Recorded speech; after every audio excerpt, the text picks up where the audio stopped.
Welcome to Murari recipes. ఈ వీడియోలో నేను మీకు క్యాబేజీ పకోడీ చేసి చూపిస్తున్నాను. దాని తయారీ విధానం చూద్దాం. క్యాబేజీ పకోడీకి పిండి ప్రిపేర్ చేసుకుందాం. ఒక మిక్సింగ్ బౌల్ తీసుకొని సన్నగా కట్ చేసుకున్న క్యాబేజీని వేసుకోవాలి. 1 కప్పు శనగపిండిని, 1/2 కప్పు బియ్యం పిండిని వేసుకోవాలి. ఇప్పుడు రుచికి సరిపడా ఉప్పు కూడా వేసుకోవాలి. 1/2 స్పూన్ పసుపు, 1 స్పూన్ కారం, 1/2 స్పూన్ అల్లం వెల్లుల్లి పేస్ట్ కూడా వేసుకోవాలి.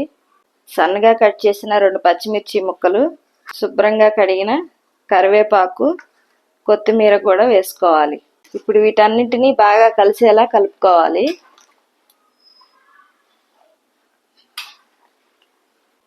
ఉప్పు కారాలన్నీ బాగా కలిసిపోయినాయండి. ఇప్పుడు కొద్దిగా నీళ్లు పోసుకుంటూ కలుపుకోవాలి. ఎక్కువ ఒకసారి పోసుకోకూడదు వాటర్. ఎక్కువ వాటర్ పట్టదండి, చూసి పోసుకోవాలి. ముద్దలా కాకుండా ఇలా పొడి పొడిగా కలుపుకోవాలండి. పిండి కలపటం అయిందండి. ఇప్పుడు క్యాబేజీ పకోడీ వేసుకుందాం. స్టవ్ వెలిగించి ప్యాన్ పెట్టుకొని డీప్ ఫ్రైకి సరిపడా ఆయిల్ వేసుకోవాలి. ఆయిల్ వేడెక్కాక మనం ముందుగా ప్రిపేర్ చేసుకున్న పిండిని పకోడీలా వేసుకోవాలి.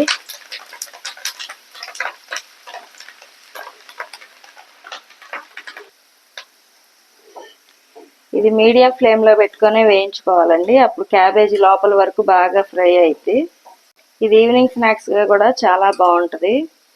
పిల్లలు కూడా చాలా ఇష్టంగా తింటారు. క్యాబేజీ పకోడీ వేగిందండి. ఇప్పుడు వేరే ప్లేట్లోకి తీసుకోవాలి. ఇలాగే మిగిలిన పిండి కూడా పకోడీలా వేసుకోవాలి. క్యాబేజీ పకోడీ రెడీ అయిందండి. మీరు కూడా ఇలాగే చేసుకోండి. లైక్ చేయండి, షేర్ చేయండి, సబ్స్క్రైబ్ చేయండి.